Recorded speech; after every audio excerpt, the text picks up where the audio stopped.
Hey everybody, Fishman here. Welcome to the video. This is Fishing Blog number 191, and I'm going to start off today with the live cultures I've been doing because I posted a video on Thursday, and there's been a lot of interest in it. And the Thursday's video covered a lot of the basics on how to get started and to start subculturing. Well, there's a lot more detail to come, and I want to let you know that that video is in the works. I have, again, a great more details on more specifics, let's say, to avoid any kind of, smells in the room and to have success, of course, and all that sort of thing. And hopefully that'll be coming up next week.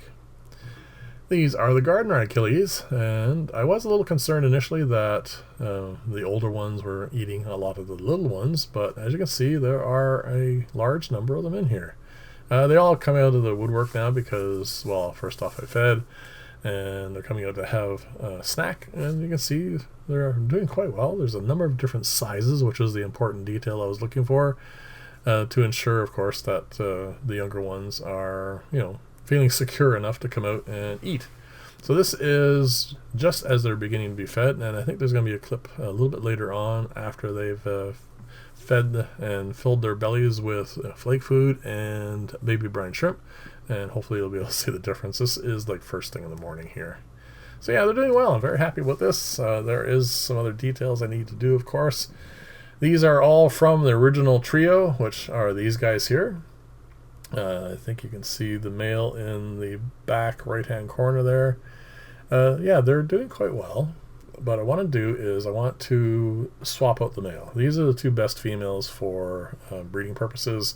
They're the youngest and, most active. And what I want to do is, obviously they're breeding in here. And one of the things I want to do, of course, was check to see if there were any fry yet. None are visible at the moment. That doesn't mean there aren't any fry in here. And I want to swap him out.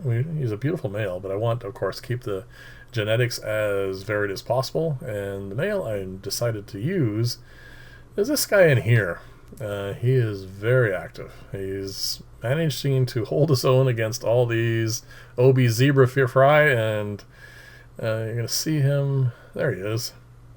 Yeah, he's very colorful, very active, and not being bullied, so I think he would be good for adding some different genetics into it. So I want to get some more fry. Not too many, of course, because unfortunately certain fish, and Gardner are one of them, I maintain for my own use personally. I can't use them in displays. I tried putting some into one of my tanks, and I'm going to see how that works out long term, but I suspect it's just going to be one of those things I'll just have to keep for myself.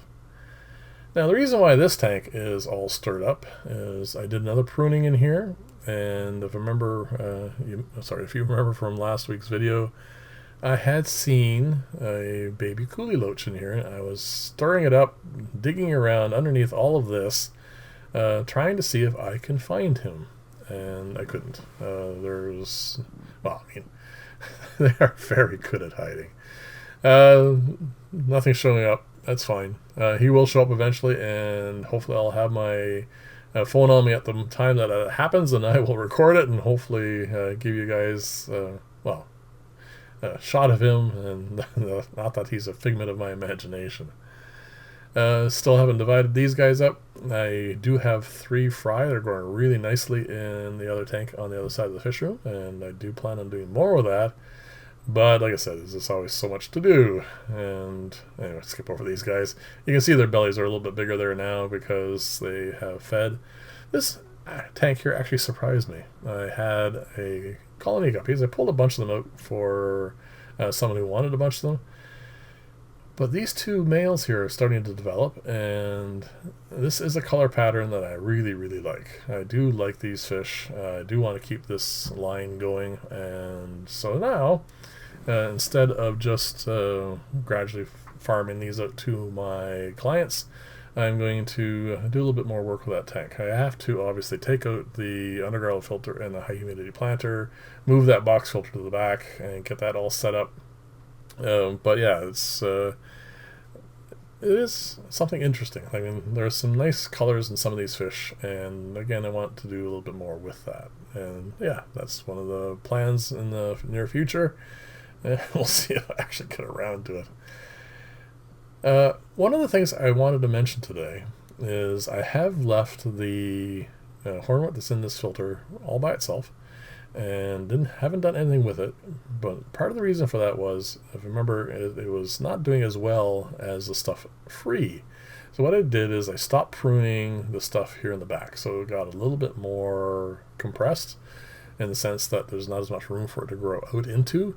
And I'm beginning to see a certain amount of similarities between the stuff that's in the filter and this. I mean, not a lot, but a little bit. So it may be the fact that it's being contained that has something to do with it. Again, I do plan on setting up something where there is a fair amount of agitation from bubbles to see if that is a possibility as well.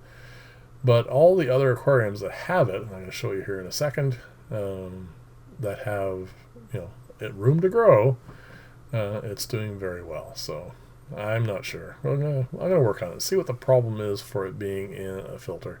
As you can see, even in the back here, even though it is a little compressed, it's still doing really well. So I really don't know. Anyway, one of those things I'll check into as time goes by. Hopefully I'll come up with an answer for you. It's not really that important. It's just something that's got my curiosity, and I will try and figure it out. So what's left here for today's video is, let's see now, what's coming up here. Oh yes, the Hatborlii fry. They're doing really nicely. I'm very happy with them. I think it's getting to the point now where I might be able to condense both spawns into one tank. Will have to be one of the larger ones, of course. It'll free up both these tanks, which is kind of nice. They're all doing really well, except for some reason they all got a little spooked today because, well, I was doing water changes in all the tanks, so maybe that had something to do with it. But yeah, they're being a little bit more skittish. Well, normally they just, all up front wanting to get fed, but anyway. So this is the tank that has, there they are, the young Tuxedo variatus platies. They're doing really nicely now. They're getting to the size where they're out and about and swimming around with all the guppies. The fact that the guppies had another batch of fry probably helps them feel a little bit more secure, which is kind of cool. But yeah, they're doing nicely. And like I said, really do need to divide up that tank and get a little bit more of these going, because these are actually really nice fish to have for a lot of my clients' tanks. They show well, and they're hardy, and all the stuff that they need to be for aquariums.